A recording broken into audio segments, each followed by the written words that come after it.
but first of all, thank you very much for hosting us and for allowing us to be here. This was at very short notice, as are most of the things that Talia and I put together. So this child will always remain a child for us. इनका थोड़ा सा मैं background भी बता देती हूँ. And when she called up 3 days ago, Probably. and she said, 12 बज चुके हैं, मैं सुबह 6 बजे से उठी हुई हूँ, I got such severe jet lag. She had just come in from the US a day before. I want to tell you a little bit about this child who is probably an inch taller than me and 2 inches taller than Talia. Oh boy. Shorter. Shorter.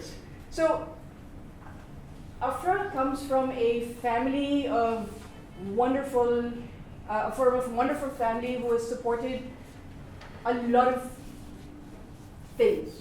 One of the things that they've supported, rather 3 of the things that they've supported are their 3 children.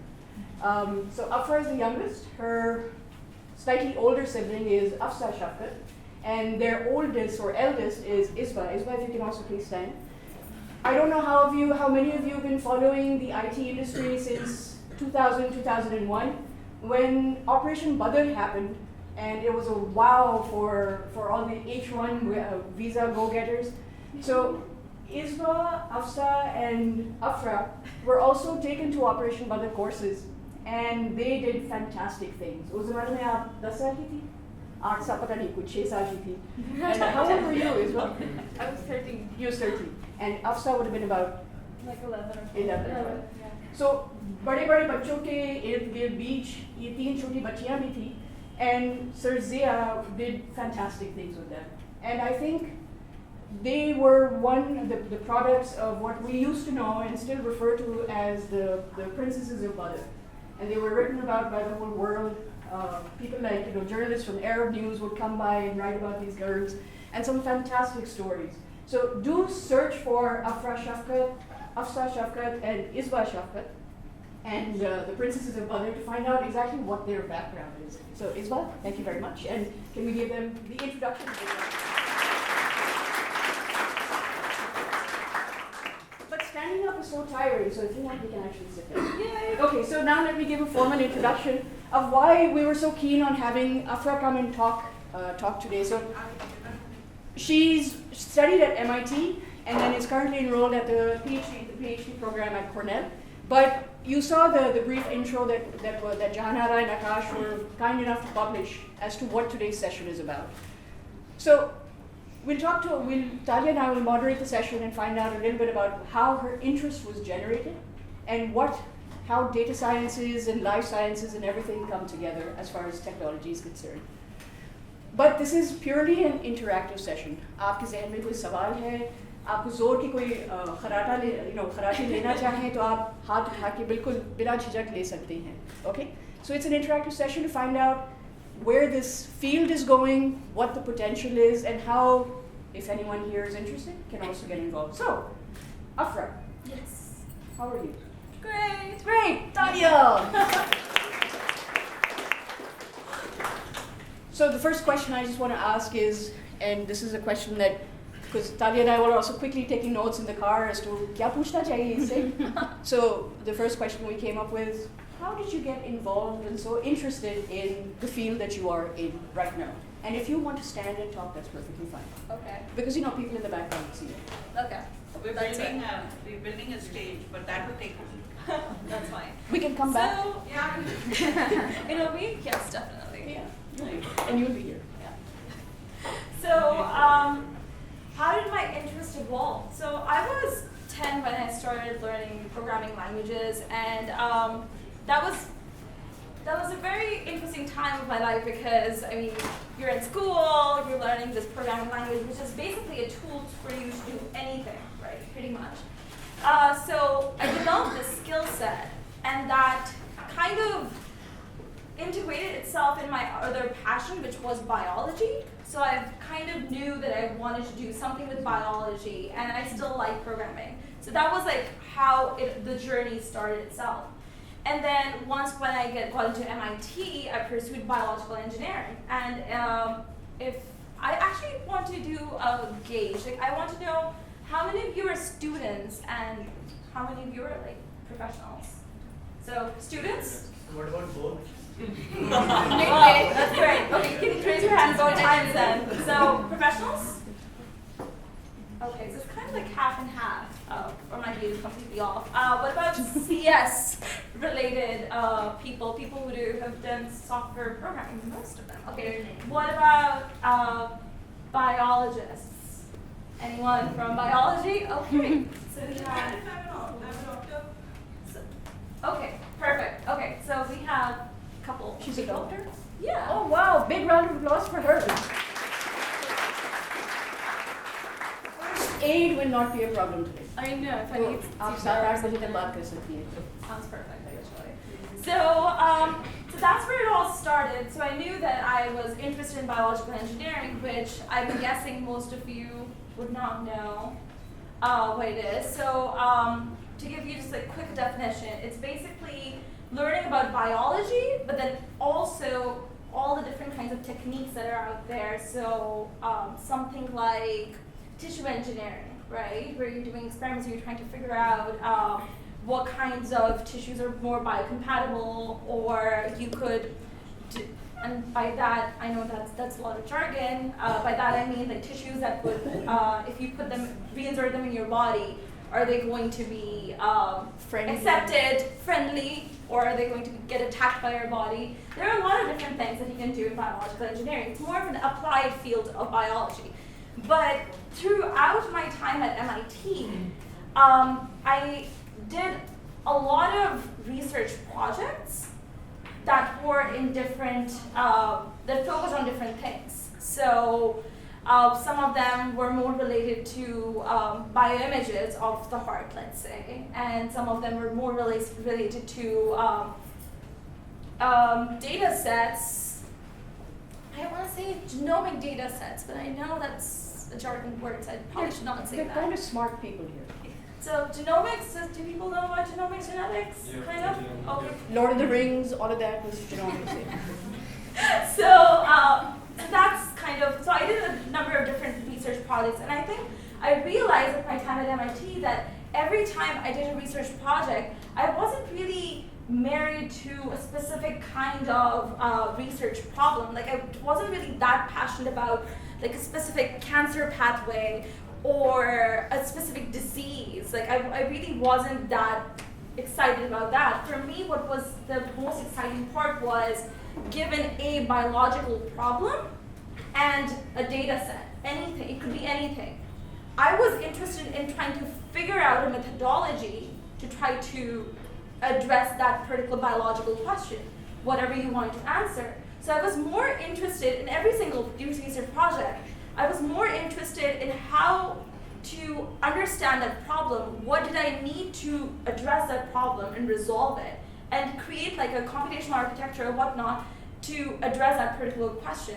So sorry, when you say a data set, Yeah.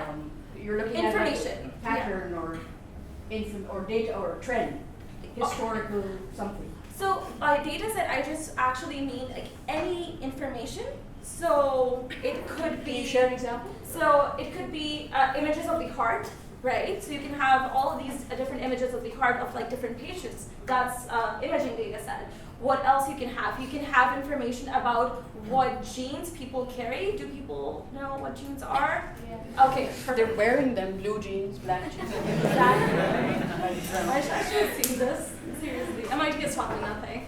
So basically, like what genes people carry. Like if person A has gene A, person B has gene A, C has gene B. Like this kind of information. So these are all data, right? Like that you can get. So you can get all of these different kinds of data sets.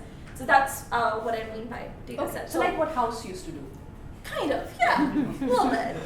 You guys know House? Yeah. So, so that's what I was interested in, and throughout my time at MIT, and then later on, I realized that's the part that I was interested in. I was interested in given a biological data set, because that's what sparks my interest, curing diseases. I haven't cured a single one, but that's the goal, kind of. Probably not going to happen at any point in time, but anyway, that's what drives me. Moving on. Yes, moving on. So, but that's what really interested me and sparked my interest. So I kind of, the journey itself, by itself, kind of evolved into pursuing computational biology, which is what I'm doing right now. Yeah. So, And yeah. so, and कोई सवाल पूछना चाहे, thank you for the encouragement, it's always so good. But आप लोग में से कोई सवाल पूछना चाहे तो most welcome. Like I said, like we said, it's a very interactive session. But Afrah, I'm more curious as to, so you had an interest in this. You're more interested in finding. So obviously you need to learn what to do with this information, how to generate trends, how to understand the formulation of a disease before you can work towards curing it. Is that the kind of the workflow that you have? Kind of. I mean, what really drives me, I think, is trying to figure out what are the components that are responsible for certain diseases. Like Okay. that's the generic trend that I've always had. Okay. So trying to figure out what that is, you have to understand like what is actually going on, what are the culprits, right, of a specific disease, like what, and then given a specific data set, you can try to figure out associations between what is going on with the disease and the different So markers. are Yes. these diseases like infectious diseases, or what type of So diseases? this could be anything, right? Like when you're talking about these models, right? When you're talking about like what is responsible for a particular thing, it can be anything, right? Statistics and mathematics and these models don't care of what that thing is. If you're relating X with Y, X can be anything, Y can be anything, right? X can be any kind of data set in this question, and Y can be anything you want. So for us, for what I'm interested in Y being diseases. But it could be any phenotype. It can be a person's like hair color or Oh, why we have frizzy hair? exactly, right? Like I mean things could like whatever you're interested in, it could be anything, right? So is it about how diseases evolve into the human body, or how they spread across the world? I mean those are separate questions. Yeah. You can there are different ways of addressing both of them, but what I'm trying to say is that what actually interests me more about how my interest evolved was more regarding what are the causes of different diseases, because that's step one to trying to cure them or treat them, or right? Yes. You wrote that models by yourself? So that I'm talking generically. That's the idea. So what you can do with computation biology, and I guess like I wanted to give a little bit of a primer of what data science was, but what you can do with these, when you're trying to understand diseases, right?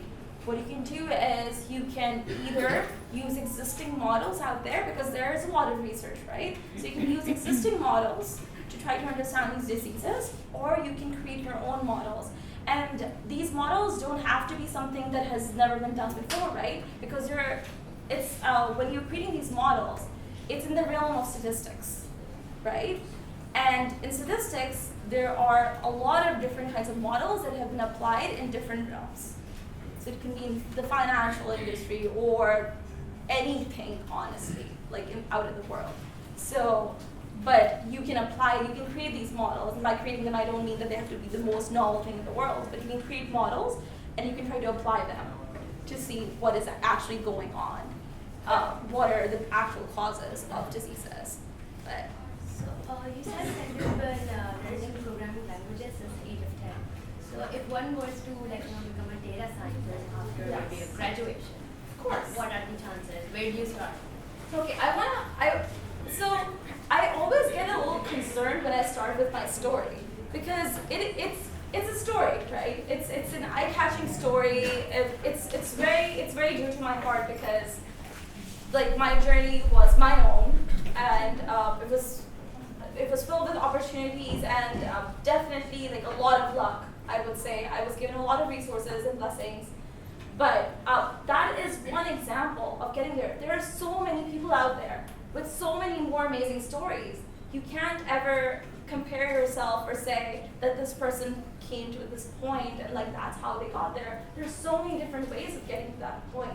So no matter where you are, you can always get to that point. And learning programming and becoming a data scientist is actually like the new thing now. Like it's really funny because when I can talk about it, like what actual data science is, because it's really funny because it's been there for so long.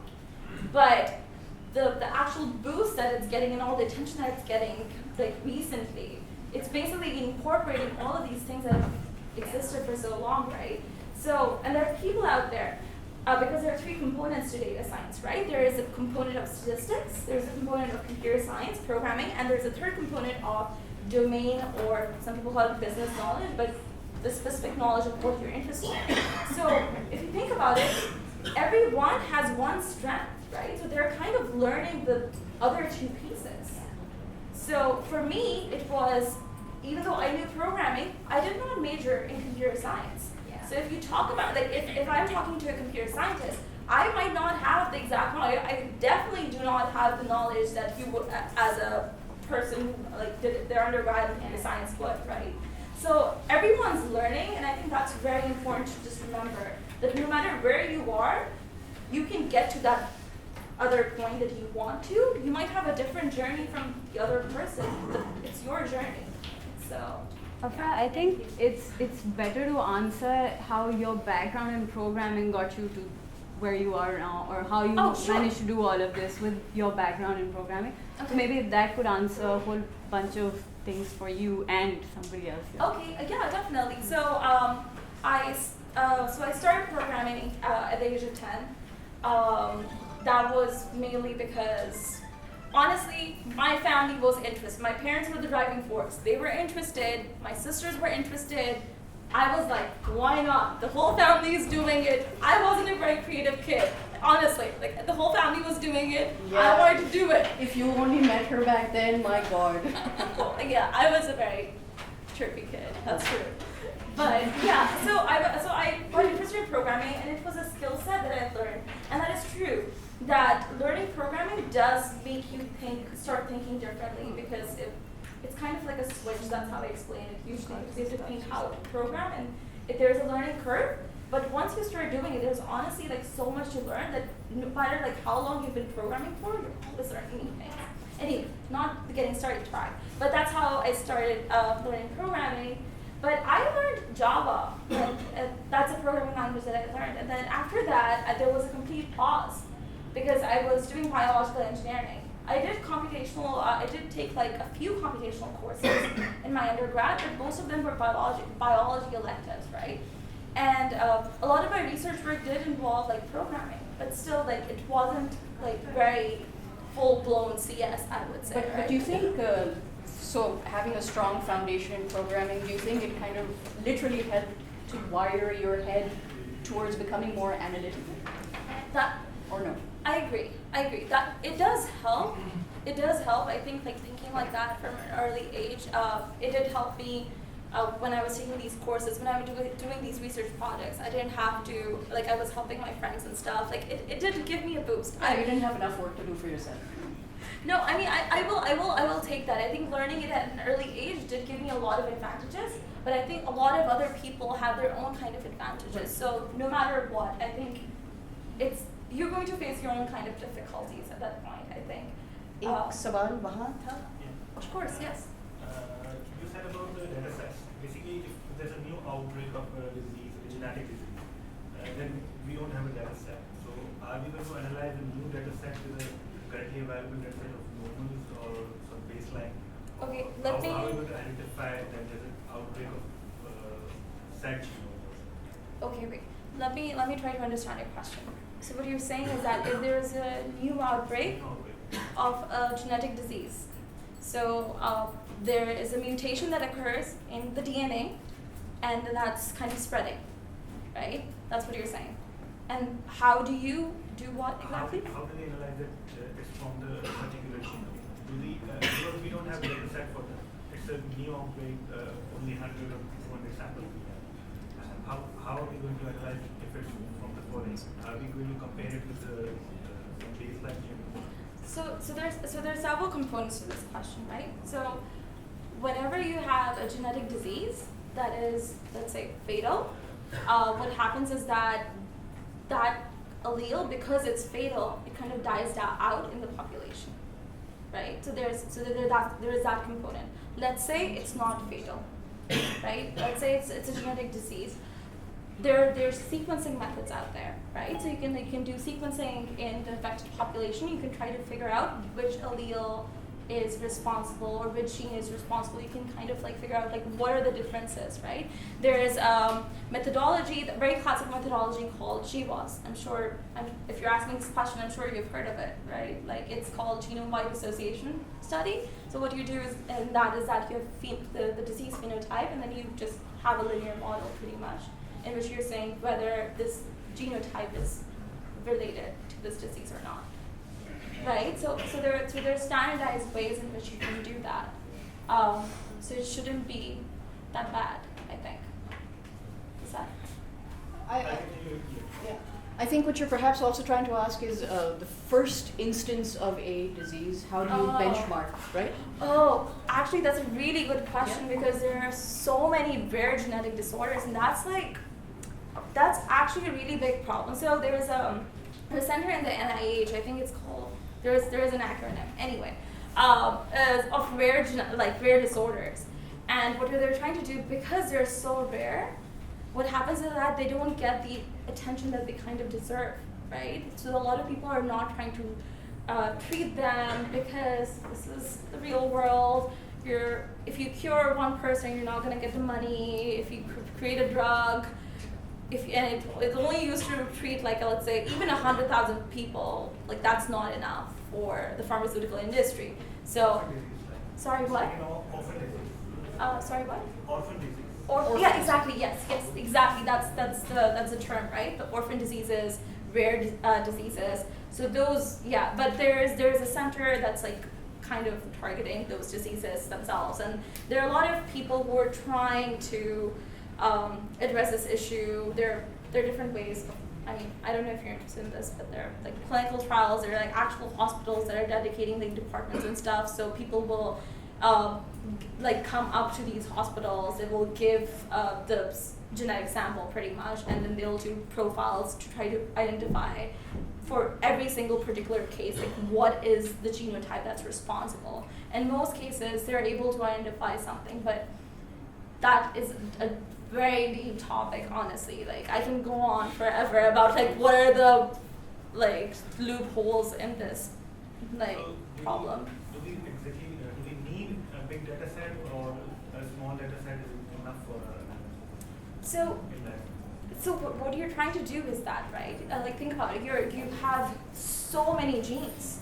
What you're trying to do is you're trying to figure out which gene is responsible, right? So between, let's say, two individuals, there are so many genes that are different, right? You want to figure out which gene is actually responsible. And so you do want a big enough data set to try to figure that out, because there is normal variation between people, but you want to figure out which variation is actually responsible. So there are like statistical power issues that come in like these like models pretty much, right? So you do want like a big enough sample size.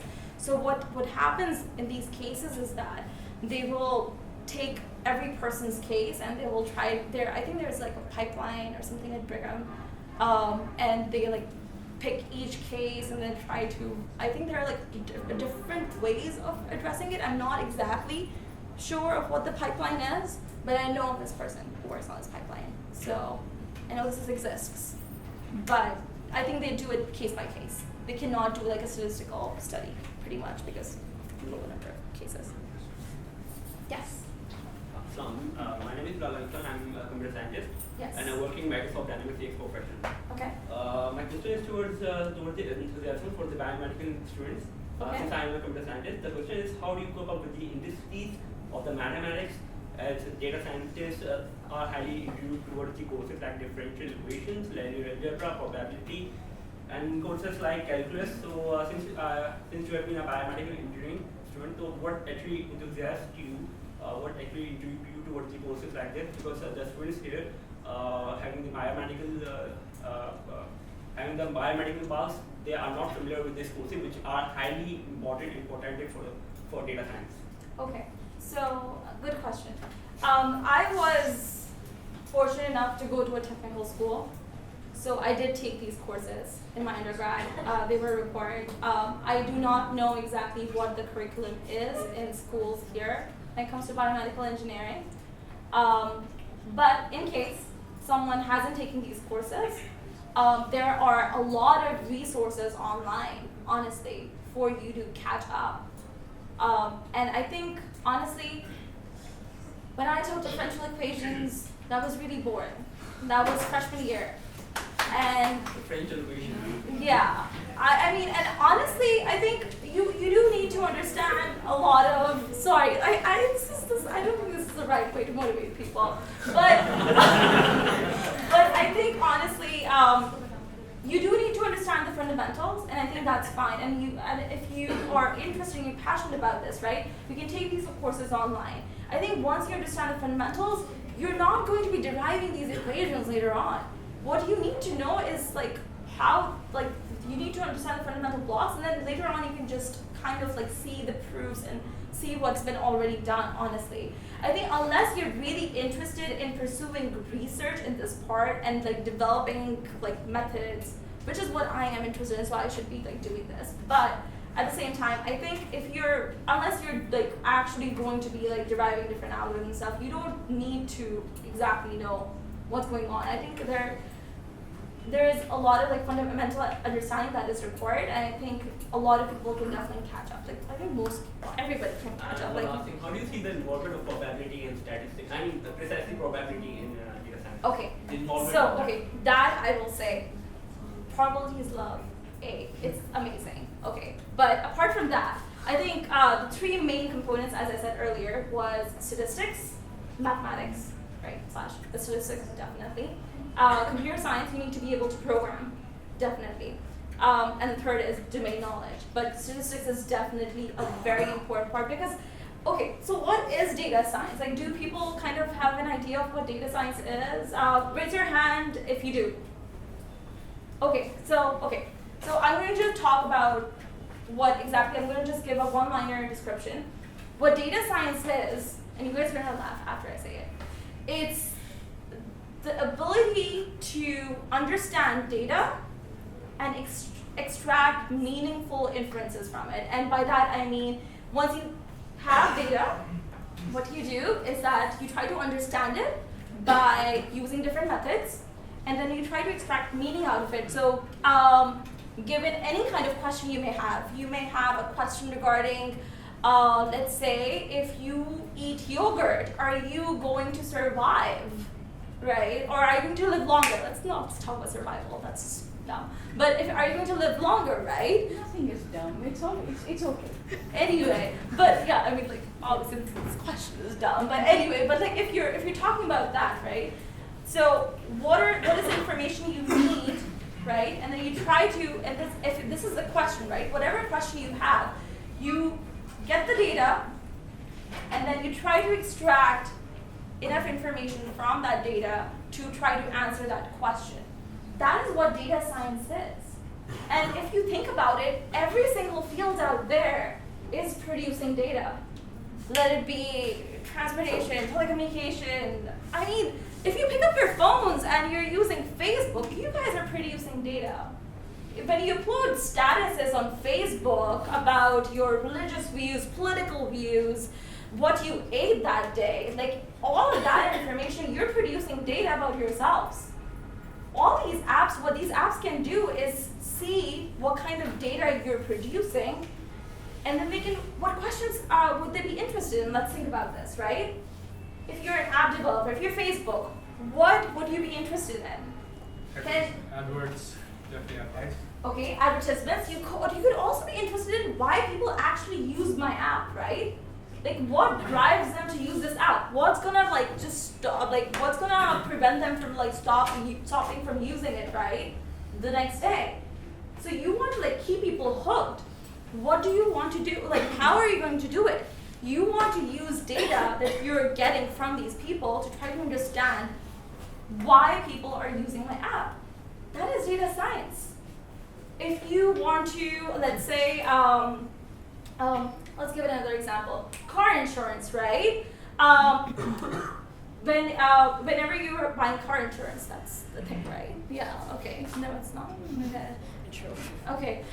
Okay. Bank loans. That everybody takes, right? If you're a bank, what would you be interested in? If I give a person a loan, would they pay it back?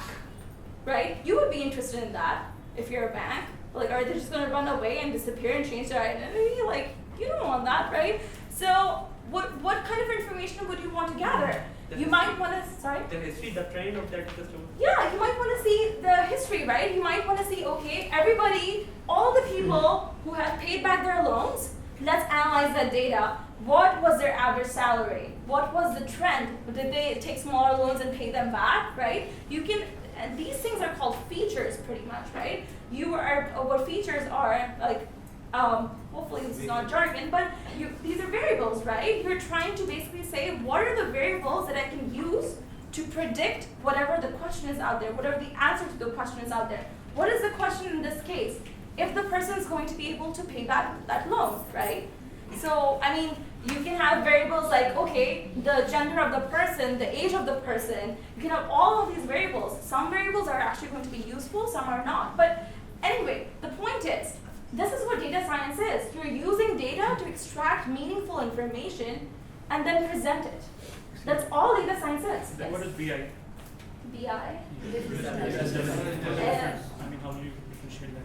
Honestly, I have no idea. So, And I'm completely okay with saying that. so business intelligence uses data, but for the purposes of understanding a operational transaction and what the result will be, what the business objective will be, which will in turn impact the bottom line of a particular business, right? So you will use various tools to do so. Yeah. I think I'm an aspiring data scientist. I've worked in BI and technology. For me, what I've been learning is really it's data science. I think is what you're saying is applying a scientific method to the data, right? So that, and whereas BI is not necessarily, business intelligence is not a scientific method. I mean, you could play around with data, make it tell a certain story, and present it. Whereas when you look at it from a data scientist perspective, you can't just play around with the data and tell a certain story. You have to get the data into the features and run the models and say, this is what the model is saying. That's the scientific method. You can't make it up. In BI, to a certain extent, you can sort of make the data say what you want to say, right? No, but then I would again, tell you you, have to. I think business intelligence and data science Are both the same thing. No, they are No. not the same thing. So, guys, okay, I'm gonna add something to it. Data science, the reason that it's like It's applicable on business intelligence. I'm sure it is, and I think the main point that you guys might be missing is the programming component of it. I think what really picked up data science in these last few years was the ability to do really high intensive computing really fast. These algorithms that are being used right now, they have existed for a really long time. But the reason why they weren't being used was because we just did not have the computational power to use these algorithms. So this part is very necessary, and I think that's what I said. That you guys are going to laugh because data science something just makes sense, right? Why wouldn't anyone be using this data? But yeah, Just really quickly, एक तो आपसे business intelligence की definition सीखनी है और there's one space up here and maybe one in the back, and if अगर आप में से जो खड़े हैं थक गए हैं ज़मीन पे बैठना चाहें तो I'm sure you can also come up front. All right, madam. Actually, BI is related to past. What happened, why it happened. And the data science about what will happen. What are the what will happen, what will be your sales in next 5 years, what would happen if Predictions. Exactly. And BI would be historical, based on historical.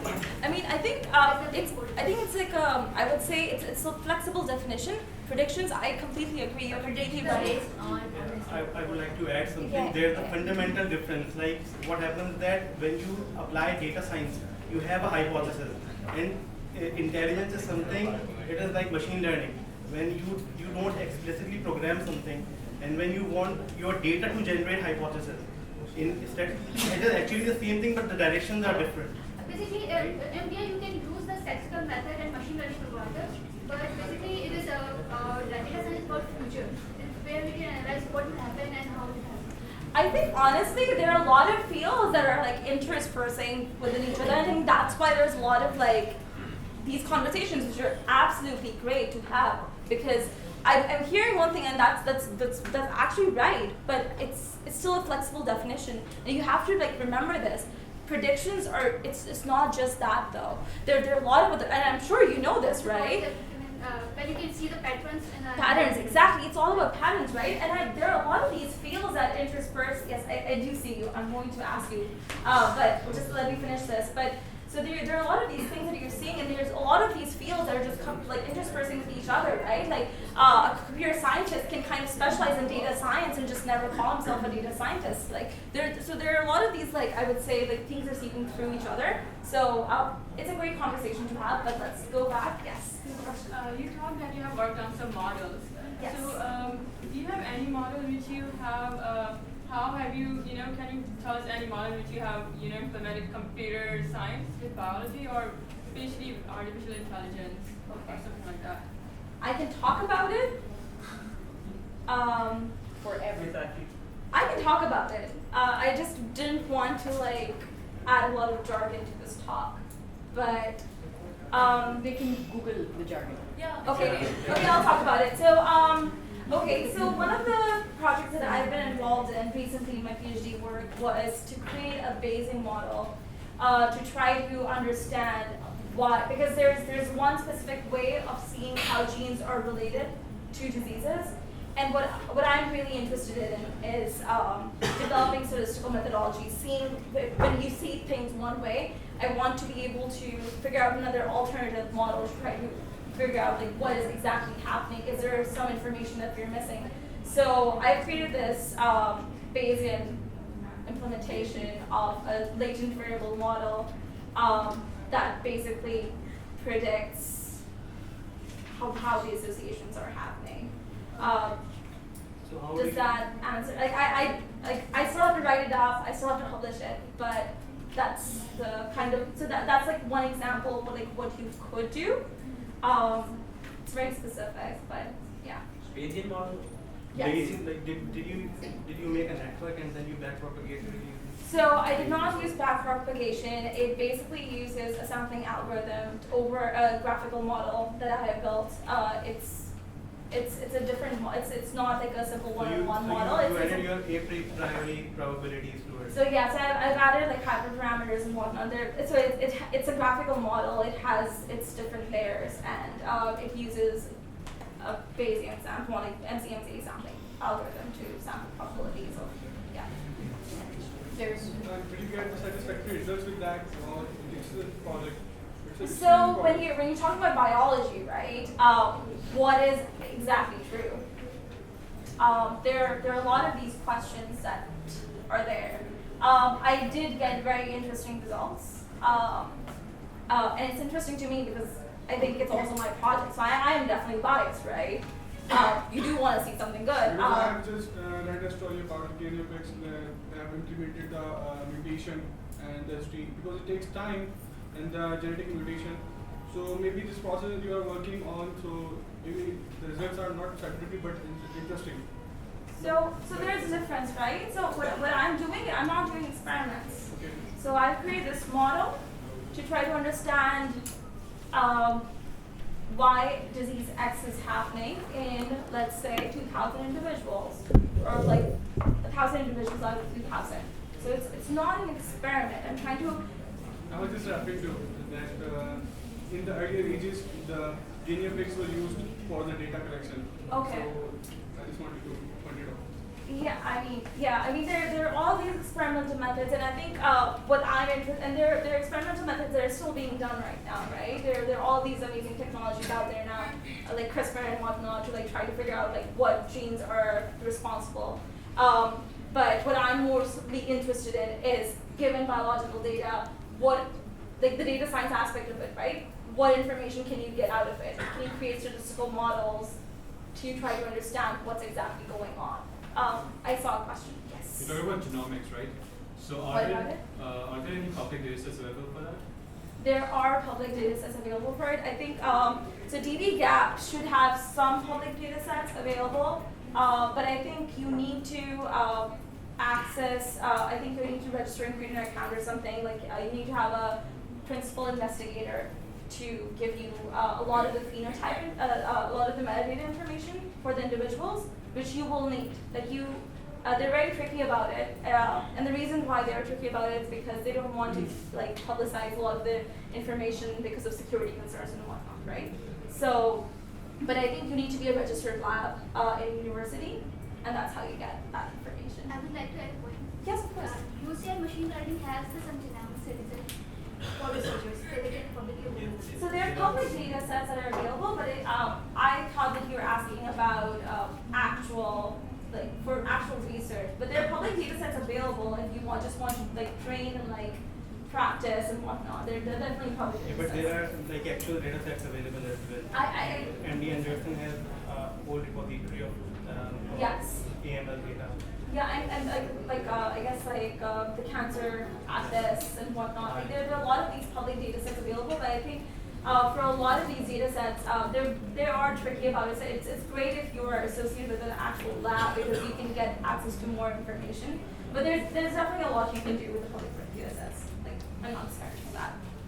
Yes, and I see someone in the back too. But So how effective and safe is gene editing? So for instance, if you've done your research and you know that X causes Y, okay. and if you change X, you won't have Y, but what if it is also responsible for some other really important function of the body? So there is a lot of information that is already out there. You will obviously not do this experiment in a human first, right? There are going to be ways of trying to understand how, and it's a really good question. But I think there are ways of trying to figure out what gene is this gene also related to. You can predict a lot of the outcomes, and I guess that's where data science is really great, because you can see these patterns. You can build these networks, these amazing, beautiful networks of how things are connected to each other, and try to figure out what's actually going to happen, right? So is that something which is part of your analysis when you do It's it? To understand mine personally. Yes.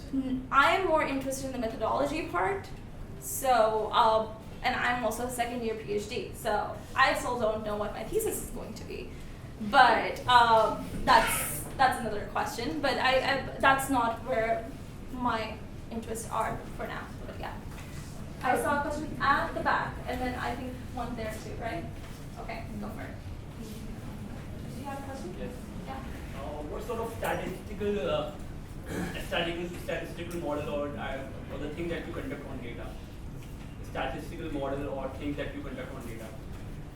So, me personally or generally? Personally. Okay, so I built my own model, and that was if you talk about that model, I created my own model, but generally, right? You can use anything. You can create a linear model. You can say X is related to Y. You can create mixed models where you add in random covariates, right? There are a lot of different things. And what that you about can do. testing? What sort of thing you do for testing on your data? So there are standardized ways of figuring out if your methodology is working or not. There are cross-validation techniques where it's a fancy word, honestly. We're basically saying, oh, you're gonna keep a part of your data set separate, and then you're going to basically say how well, whatever you've built, whatever model you've built, how well it's performing in the test data set, and they're all a number of different ways in which you can go about it. But there are a lot of validation techniques in which you can basically say how well your program, model, whatever. You're saying there are established things that you need to do for testing. Exactly. There are established standardized ways in which you can do it. Yes. If you want to create your own, that's also an interesting path to go towards. But yeah, but there are definitely a lot of different standardized ways. You have a question, right? How many have been identified for responsibility of the implementation? Of what exactly? Out of the 3 billion genomes that we know are existing. Okay. How many have been identified till now, and what is the procedure to identify a single action of a genome? What would be the A genome itself. Single. Of 3 billion. Okay. Do you mean genes or? Okay. Okay. So there are all these standardized ways, and this is not where my expertise are, but I can answer your question. There are a lot of different ways what you can do. There are gene editing methods now. You can turn off genes. You can see how what can you do? there are other gene editing tools too, but what you can do, you can turn it off, you can suppress it, you can really overexpress it and see like how basically the system is behaving, right? If it's like producing a lot of this like particular metabolite, or the phenotype changes, or there are a lot of different ways, right? So you can like try to figure out what is exactly going on by doing that. Does that answer your question? Sort of? Do you know about the current statistics of how many have been identified for selection?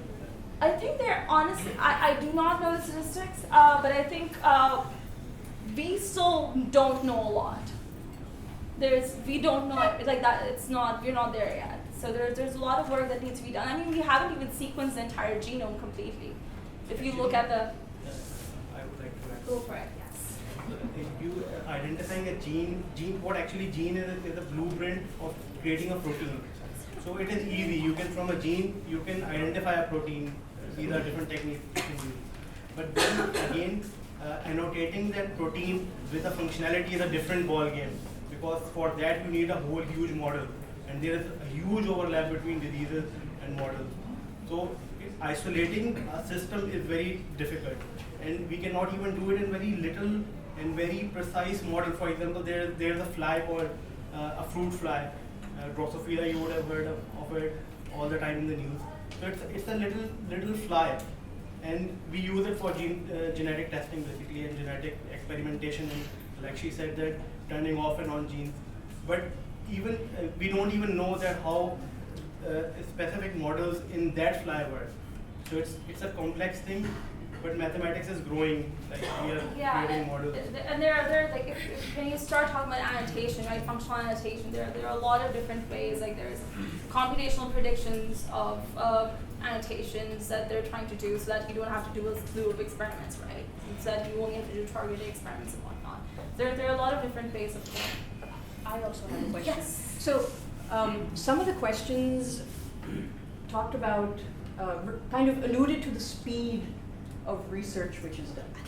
So research is so when you do investigative research, it takes the time that it's going to take. So for example, if you want to find out why are there more diseases influencing children, social disorders, what is the impact?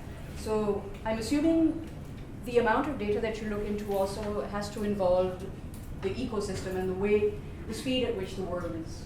Of course, yeah. So my question is more along the lines of, so the parameter of a research, which you pointed out, was that it has to be commercially viable. So it has to be something which will resolve and satisfy a large group of people, right? Rare genetic disorders, I think, have that. Right, Yeah. especially if you're going to get funding for it. Well, non-academic funding. Yeah. But also the pace of research. Do you find that in the short span of time that in your lifetime, has the speed of research become faster, and do you foresee it also becoming even quicker and faster that it is? I mean, definitely, right? Like if you think about when the first genome was sequenced, right? The first draft, whatever we have of the genome, right? That was in 2003, and that took almost 10 years for us to get there. Now the speed is, you can get it done within 26 hours. So the speed is really high, and I'm pretty sure it's going to get much more cheaper, much more faster to get a lot of information. But that's purely computational. Yes. What about where there's analysis involved? You need input. Exactly. So that's the thing, right? That's where we have to catch up. That's why they're equipping more of these biology. They're creating these spaces. Computational biology is a space, right? They're creating these spaces for people to integrate these departments, these like classical departments of statistics and maths and computer science. They're trying to integrate all of these departments together, because that is where we lack, right? We need to have a solid understanding of biology itself, and then also all these other different disciplines. So that's why we're trying, right? We're trying to catch up to it. We're trying, because there's so much information, and the speed is just part of it. It's just amazing how many different dimensions of data sets we have, right? Because you have your genetic data of like what genes you have.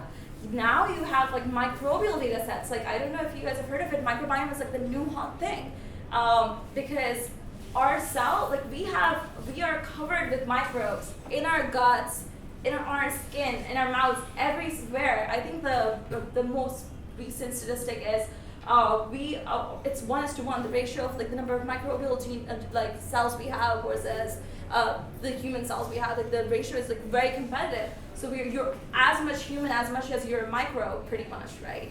It's really interesting. So you have all of these different data sets out there. So it's not just like the amount of data, it's just like all of these different types of data sets, and you're trying to figure out how do these interplay with each other. Right. It's really exciting actually, but yeah. Sorry. Yes. You said that you made your own data set, right? So you made your own data model, like you made your own algorithm, right? So what was the reasons to why you created it on your own? Was it available somewhere out there? So the thing is, I came, my background is biological engineering, as I said. I learned programming when I was very little, but I don't have a degree in computer science. So going to Cornell, I was interested in learning more about data science and learning more about artificial intelligence. And I have been taking courses in statistics ever since I started at Cornell.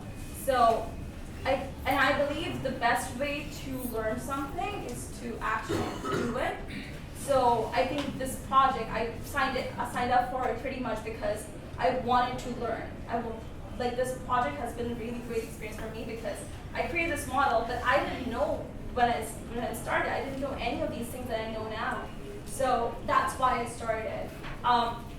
It is in academia, everybody thinks they're going to do something like revolutionizing and whatnot, right? And they want to do these novel things and whatnot. So there is this certain attribute in doing something that has not been done before. And most of the times they fail, right? I don't think I've succeeded, honestly. I don't think it's the most novel thing out there at all, actually. But I think it definitely helps you understand concepts that exist better. It definitely pushes you in a way that I think creatively you should be pushed, even if it's going to turn into something or not, right? So that's one of the motivating factors. Does that answer your question? Yeah. Okay. Yeah, question. Thank you so much.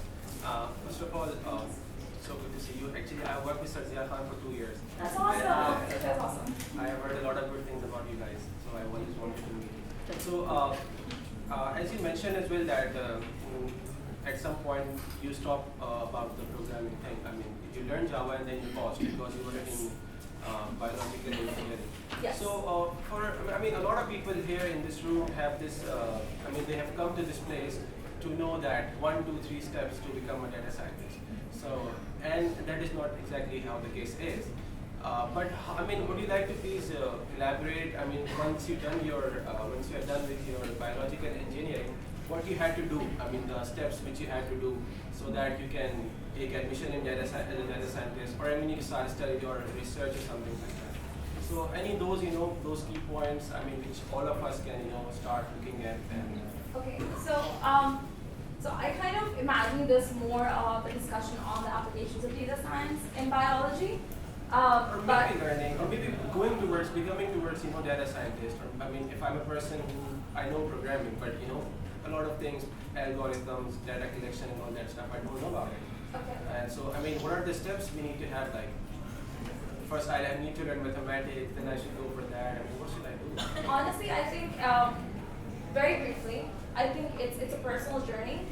There are a lot of blogs out there, a lot of to-do lists. Like there are people who are talking about this. Like if you start saying data scientist tutorials, honestly, there are going to be like a slew of like MOOCs and whatnot, right? Like there are all these courses out there. There are all these like lists out there. Oh, do this, this, and this. Honestly, I don't really think there is a specific order. It's honestly what you feel more comfortable in. Some people just want to really dive in and just like start learning the most difficult thing at first. Some people want to get more comfortable and like start with something that they're more familiar with. So it really depends on like what you're really interested in. There are these 3 components that you have to keep in mind. So, but honestly, there are all of these amazing resources. I am talking tomorrow, but it's going to be a women-only workshop about how to get involved. I can post that as I can keep that on like a repository or something, like as a slide. But honestly, that's just one recommendation of how you can get involved in data science. There are other more qualified, much more amazing people out there who have these lists. So honestly, like if I were you, I would not really listen to me. I would just like start off with that article and. Being a data scientist, I would say one thing that know your statistics and probability well, and know how to construct a proof. One more thing I would like to add, that the guy talked about the good work that he came towards this endeavors and other things. The thing is, if you are learning something through online, you have portals like ADX, Udacity, Code Academy, etc. Yes. The very important thing in those portals is that traders community, the forum, the blog that you came across towards. If you are coming towards a roadblock, towards a problem, towards anything that actually troubles you, to post that thing in a proper way, influential way, to that portal, towards that blog, towards that post, then you'll see how many people will be willing to have you in order to succeed that. And in that way, you'll be much more contagious, and you'll sustain that way, inshallah. I also think, so आपका जो सवाल है कि how to get into something, regardless of the specificity of the field, is अगर आपके अंदर वो तजस्सुस की कीड़े नहीं हैं, तो फिर आप कुछ भी नहीं कर सकते. लेकिन अगर आप जानना चाहते हैं कि भाई डोनाल्ड ट्रंप इतने खपती इंसान क्यों है, अगर वो इंसान है भी या नहीं, जब तक आप वो सवाल नहीं पूछेंगे, आपको उसके पीछे जो गंदगी है या जो भी है कीड़ा, वो आप रिजॉल्व कर ही नहीं सकेंगे. So I think for a lot of us, it's if you don't have the technical skills, that's another thing that you can learn. Books पे आपको मिल जाएंगे, फॉर्म्स पे मिल जाएंगे, चैट पे आपको ASL के बाद वो भी मिल जाएगा. लेकिन beyond that, if you don't have the curiosity to answer one question in your life, then you won't be able to do anything. Then your role is part of a team and not to lead. So once you figure out whether you have the right question to ask, then you can. Once you want to learn the skills, then perhaps Afrah or so many other people here, or even this space itself, can guide you that this is what you need to do. But you need to be able to ask that question. So you say, oh my God, there are 10,000 data sets or 10,000 people I need to speak to get the answer to this, to be able to resolve this question and say this is a proof behind it. Is that correct? Because one of the first things you said was you may not have been creative as a child, but you had the interest. It's another story that your parents didn't want to leave you alone at home, which is why they dragged you by the hair and said, "Chalo programming seekho hamare saath." But beyond that, one of the first things that Afrah often talks about, and even Isba and even Afsa, when they start talking about the fields that they are in or that they were in, there's a sparkle in their eyes. You know, ऐसे लोगों से हम जब बात करते हैं तो आपको लगता है कि भाई ये कैसे लोग हैं, इनमें क्या चीज़ है जो हम में शायद नहीं है. And it's nothing more than the curiosity to ask that one question and say, this is what I want to do with my life. It's as simple as that, right? And everything else you can learn. That's true. I agree.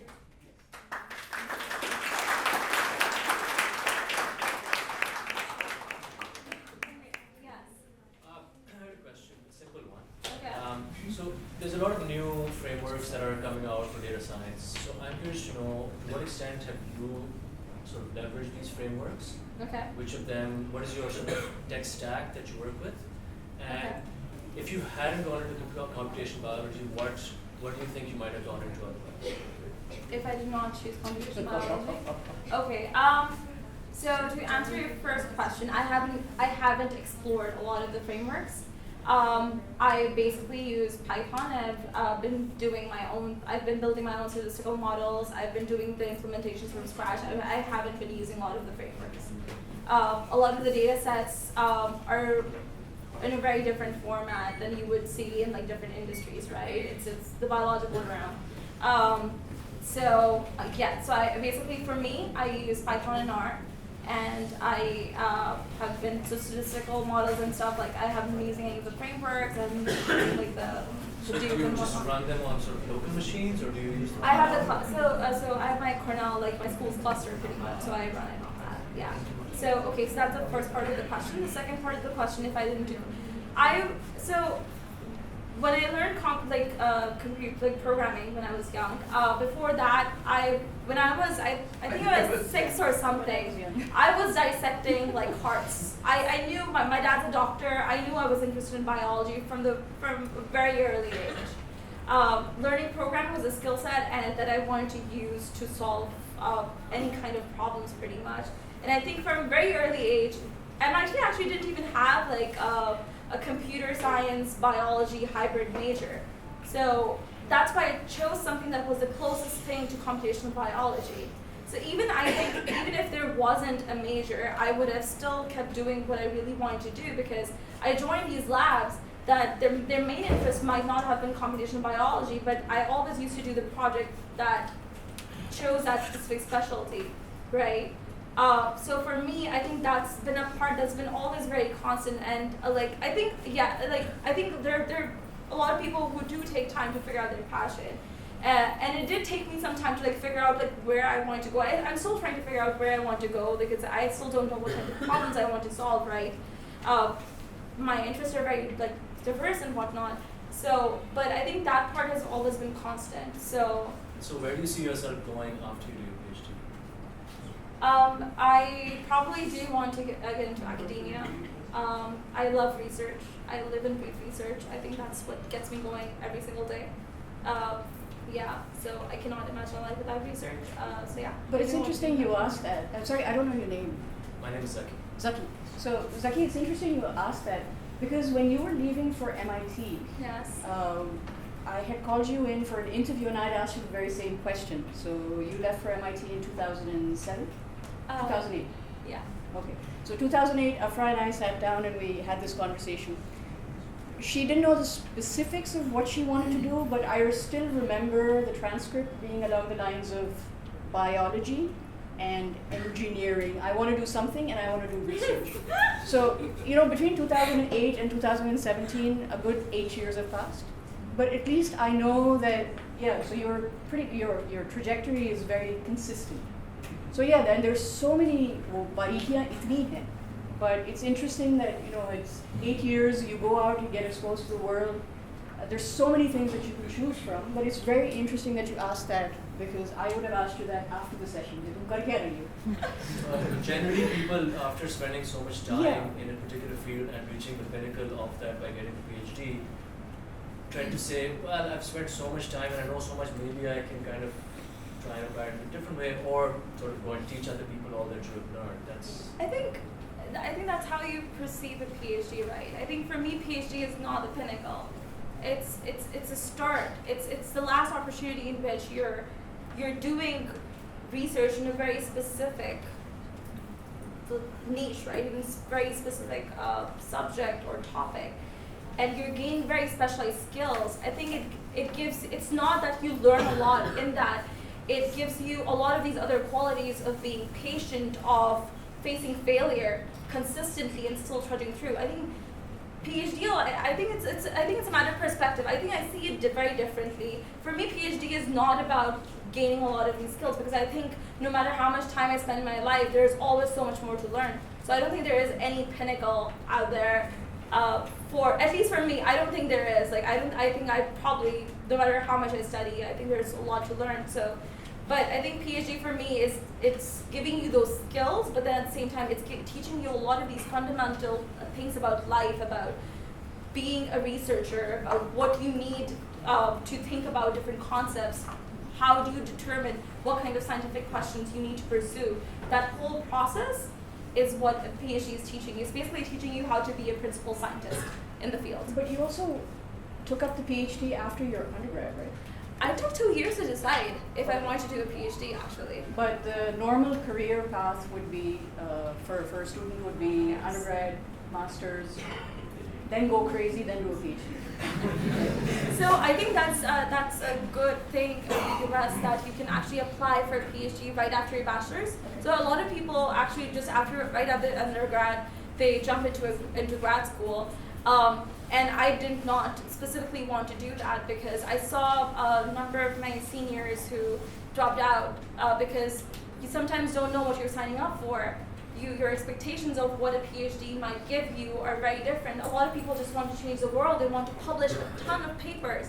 Their expectations are very different. PhD is I don't think everyone should do it, because I think there are certain things that you're getting out. There are very, very specific things that you're getting out of it. You should not get a PhD just for getting a PhD. It's teaching you very specific skill sets, skills that you need as a researcher. So like if a computer scientist says, oh, I want to do a PhD, I mean, they can learn a lot in industry as well. There are industrial research centers too. So why would you want to do that? I think I think these are questions that you need to ask yourself.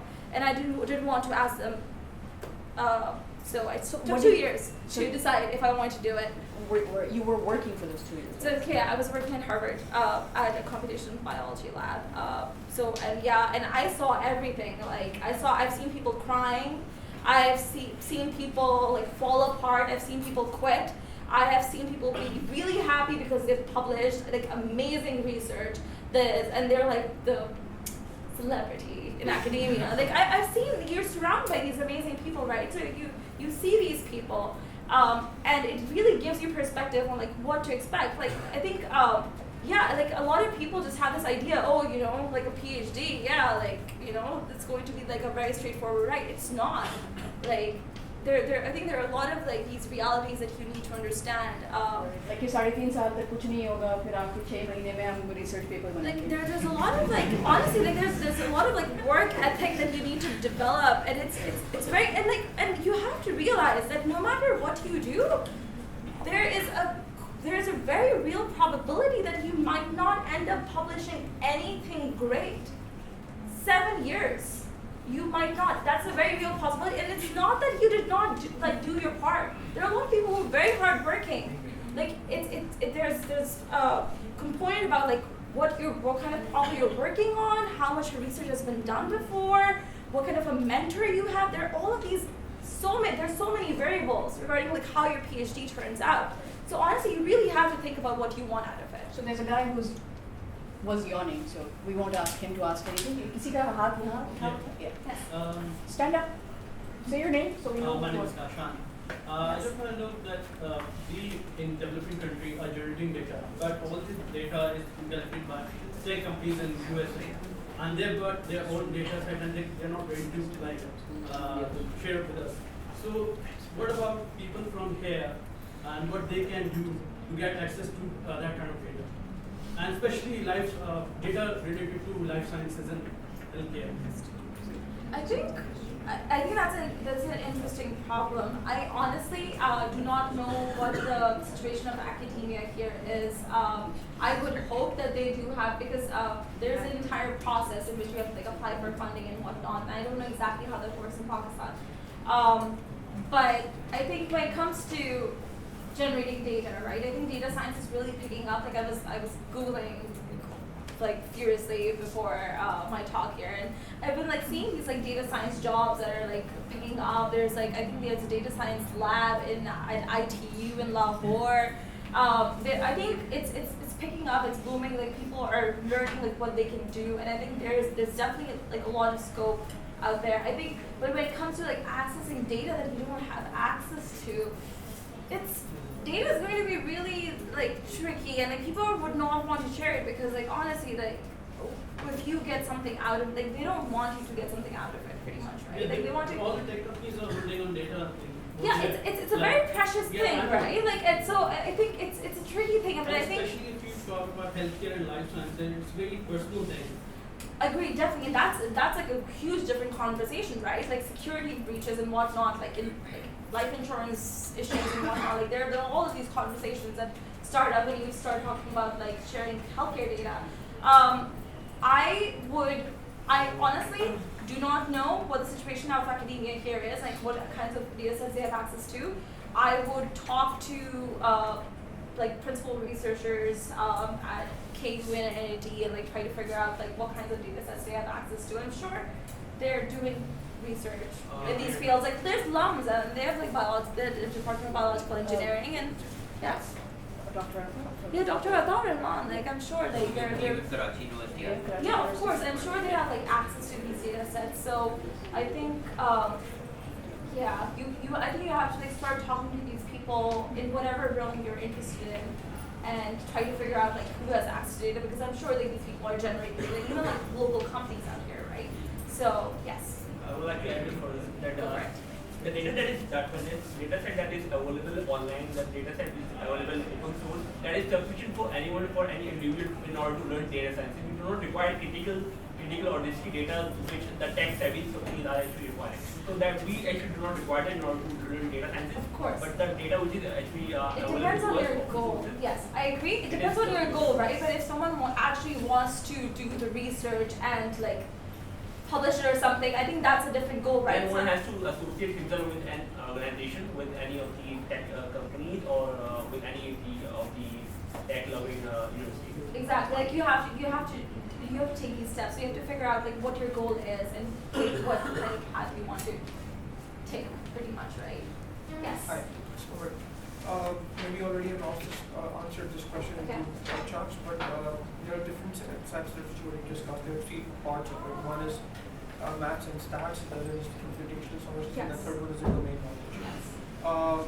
There's pretty much, as we see the major group here, they are more into either the component of computer sciences, and maybe to a certain extent they are very much open towards maths and stats. The basic domain knowledge which I see here is the bio. So what would you see could be maybe the suggestive pattern from your side, how if anyone wants to approach this knowledge and wants to build up a career in this thing, what would be the best possible way to reach this domain knowledge and then expand this area of expertise? Speaking from experience, I believe so domain knowledge it's like generic, right? Like it can be whatever field you're interested in. But if you're interested in the healthcare industry, speaking from experience, if your two of these like components are strong, people who are hiring are generally very receptive to teaching the domain knowledge, and it's usually like you have to be very curious, you have to be very passionate and dedicated towards learning, but that part I think it's definitely manageable. You talk to your peers, you work in a team, you learn from others, but usually if you have those 2 parts, because at the same time what you need to understand is all you need is the data. You need to figure out like what are the features that will be significant in understanding like whatever results or whatever question you're trying to answer, right?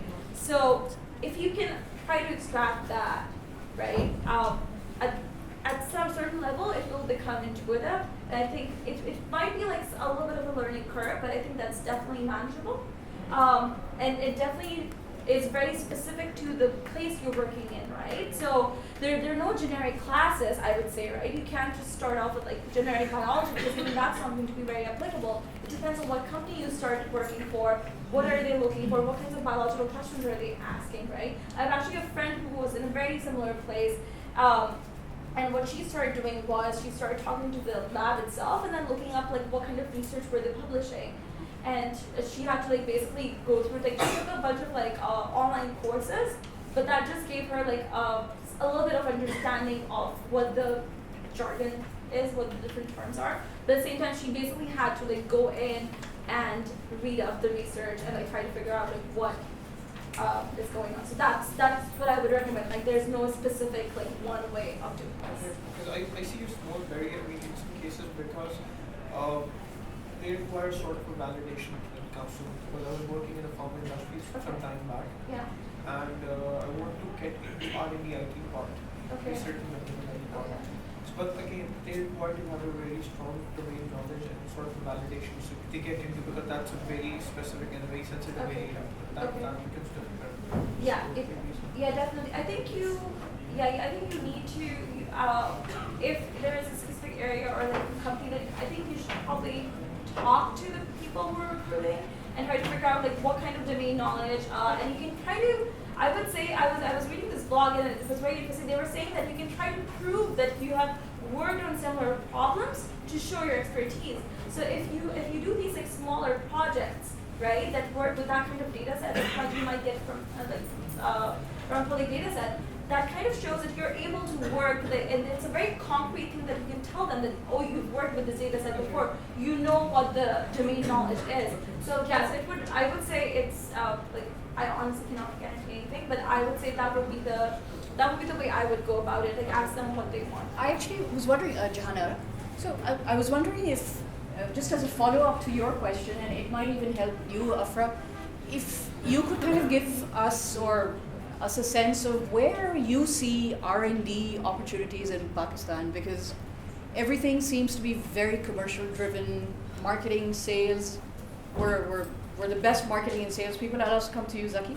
But I was wondering, from where you sit, do you see R&D opportunities opening up? Is that a field, or is data sciences, life sciences, healthcare?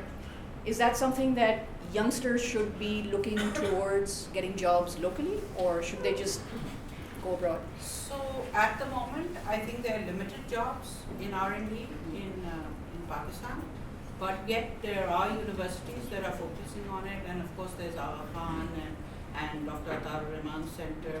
So there are places where R&D is being looked at very seriously. LUMS, also GIK in the north. They're doing a lot of, and of course Faisal Khan in Peshawar, they're looking at biosciences and working in that area. He's even started an incubator focused on life sciences and biosciences.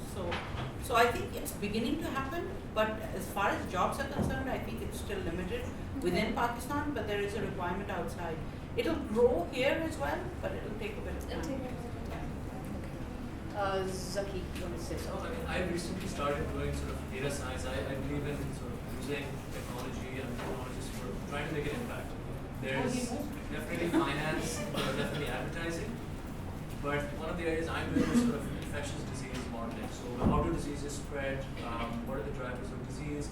And a place like Pakistan, obviously a developing country, the big challenge for that, most of our problems, I think, is data collection. So the way I see, I think in Pakistan, especially where we can make a difference today, is really on the early stage data collection side. So think about things like traffic, for example, right?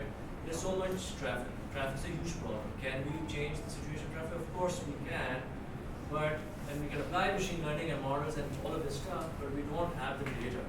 If the government or somebody was out there was saying, here's the data set of travel across vessel, and you unleash that to like 30 people or 40 people in this room, that would be something that those are areas that I think we can start on. But for us, like traffic data in the West is available, everyone can get it, they publish the data. But for us, I think getting the data itself, the ground level data of like water samples or electricity outages or traffic, for example, or people flight data, where are people coming from, where are people going.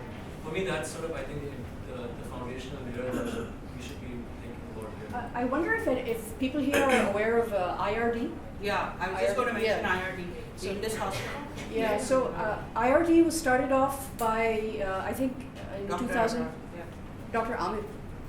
Dr. Amir Khan, I think is his name. Look it up on social media. He's very active.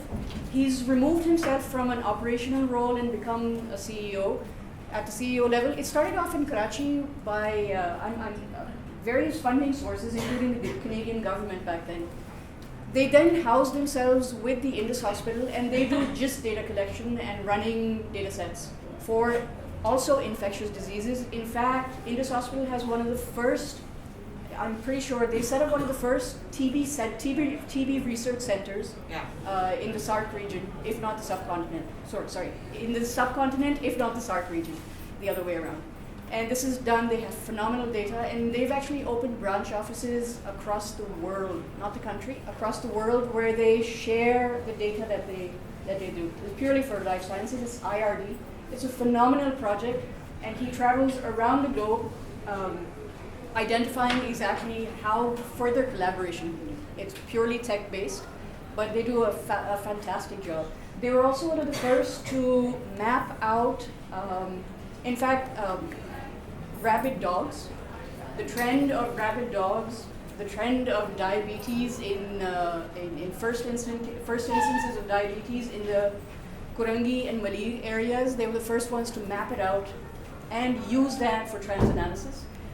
In the times when Nokia was still alive, they actually did a collaborative project with them where they would do RFID tagging on patients and follow-ups, which they still do. It's a phenomenal project, and that's something worth looking into even for And also, I know a friend of ours, Imran Mohyuddin, is working with K Electric and has collected a lot of data. He's also working with, I think, the traffic police on trying to gather data regarding traffic and making suggestions as to how to ease the traffic and increase the flow.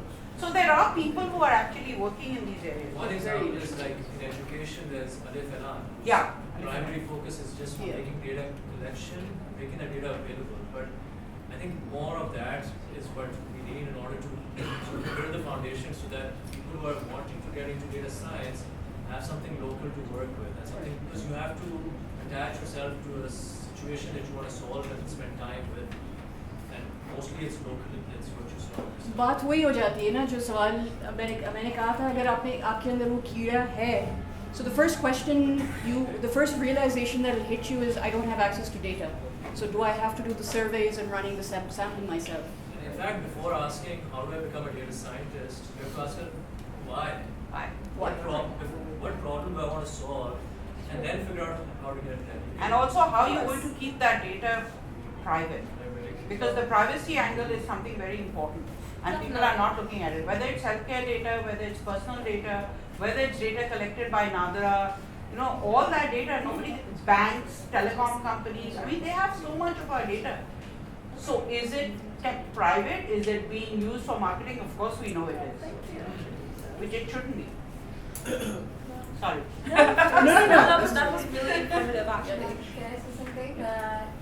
I just need 2 minutes of you. Actually, I'm a medical student. I'm a medical student. Yeah. I'm just here for my sister. She's a data scientist. And she has a project for FIP. That's why I'm here for her. Oh. But I just want to appreciate these things. Like जब हम medical student में जब चीज़ें पढ़ रहे होते हैं तो हम ऐसा सोच रहे होते हैं कि लाइक सारा डाटा बाहर से आ रहा है पाकिस्तान का डाटा का है लाइक कम्युनिटी साइंस में हम यही सोच रहे थे कि पाकिस्तान का डाटा कौन निकाले तो I would like to appreciate this के ये हो रहा है पाकिस्तान में और मैंने से यही कहा कि तुम करो ये ताकि हमें तो कुछ डाटा मिले पाकिस्तान से तो मिले it's really appreciable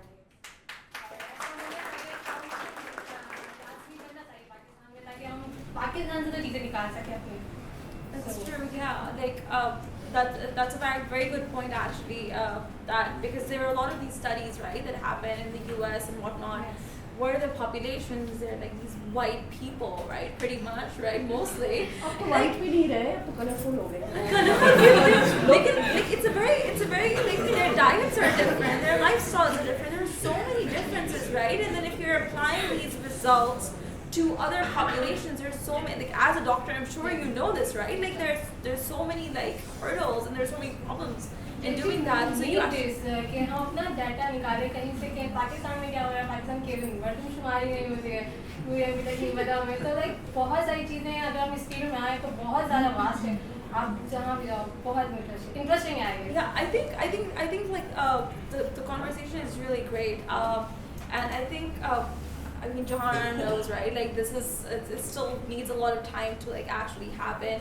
But I think that's a future though, because of the technology that we are going to have tons of data and we will not know what to do with it. We really need to like catch up to like what's happening in the world because this is where we're going no matter if we want to or not. We need to be able to understand what to do with this data. We need to be able to do things with this data and like actually get utility. So I just see just an enormous amount of potential in this area and I think no matter what you do, there are these skills that you get, right, from like the programming aspect of it, the statistical aspect of it. These are skills that you can generally apply. Even if I don't work as a computational biologist, I think I can use these skills in any kind of field. Even if I go into I don't know, Wall Street, if I go to Wall Street and like start like becoming an investment backer or something, like these are skills that, I mean, like, yeah, if it's like sell my soul, right? Like Talia, myself and Janara will work on commission basis if we put you in touch with her. That's the career map. Yeah, I mean like honestly, like, these are skill sets that are very highly valued in the international community. If you know your statistics, if you know your maths, if you know your programming, these are skills that are absolute gold out there. And the third component is domain knowledge, right, that you will need in every single industry. So even if data science is not really popular right now, or like these are the skill sets that you need to get involved. These are absolute amazing assets that you can carry. Anyway, I think we have to wrap up. Well, we don't have to. Right. I mean, she said we can be here till 8, but. Did I say that? Sorry, yes, I will take one question. Sorry. Yes, of course. Yes. No, actually, we are just new for this course. We just joined right now. So Okay. we don't know about, we are final student and we have to design project for final year. Ji. So we are just confused what project data should be and how to follow strategy we need to follow. Okay. तो उसके लिए तो हाँ उसके लिए तो बड़ा अहम सवाल है और प्लीज़ ऐसा फाइनल ईयर प्रोजेक्ट मत करना जो शेल्फ पे रहकर वो गाड़ी सी मिट्टी की लेयर वहाँ उस पर जनरेट की जाए. But there are lots of people with various backgrounds experiences और सेशन के फ़ौरन बाद आप चाहें तो there are some students here who need guidance. अगर आप में से कोई उनके साथ थोड़ा सा डिस्कशन करना चाहें तो एक फ़ायदा यहाँ पर आने का ये भी हो सकता है कि बहुत सारे लोग आपको मशवरा और गाइडेंस दे सकेंगे. Are there any other questions on probability and statistics?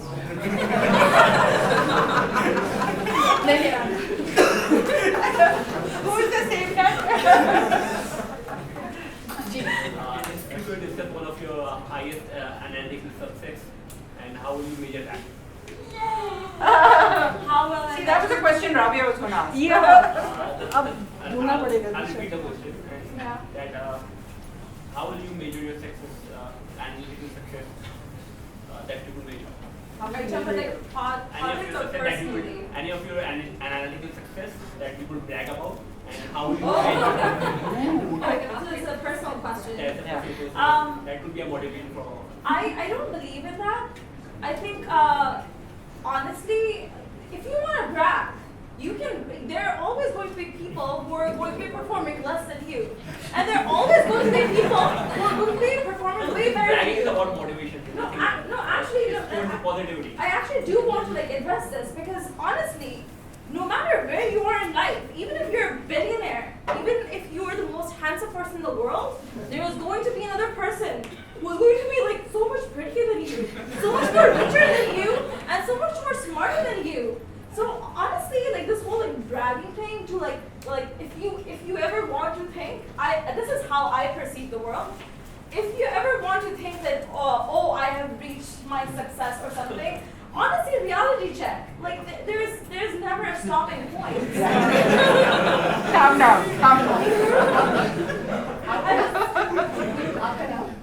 Bilal. So before he tried to explain his question, he said, "How would you measure your success?" So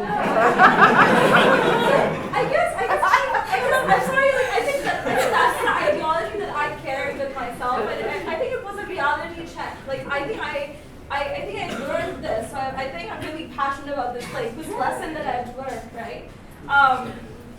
But I wouldn't. I really don't think like that.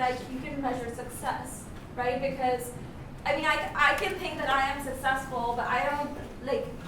And I can also not like think that I'm not successful. I'm not really sure how to exactly answer that question. Let me clarify for you. जैसे आपने कहा था कि किसी ने paper publish कर दिया तो वो समझते हैं कि वो success है. That's the thing, right? Right. So you what is your own personal benchmark? I mean, she made an algorithm and she made a model of her. So congratulations.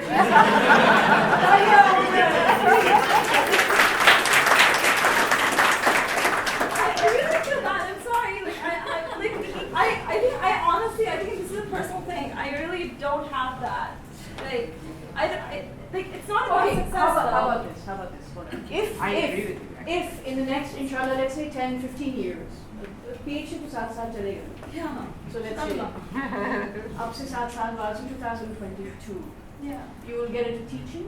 Yes. Academia. Yes. And let's say 25 years after that, one of your students discovers some gene and cures, I don't know, is part of the gene that cures cancer. Yeah. Will you feel that you have a small role to play in making that happen? And at that time, will you feel good? I mean, just yes or no. Yes, I will feel good. Good. So that's her best. Yeah. If she's forced it. Yeah. If she, we come from a slightly biased angle, is because we've seen these kids grow up And जैसे जब Zaki, no, you're still there, sorry. I was going to say, because Zaki has run off, I'll poke at him. But because we've seen these kids grow up, I do know that a part of her psyche would be that if she is able to do something that has an impact greater than her, as do many of us, that is usually our benchmark for success. If somebody does better because of us, not an immediate thing, but if I or Talia or Jahanara or Afrah or Isba were able to influence your success in the next 50 years, we'll be happy. So that is our benchmark for success, and I think that will be the same for you also. Yes.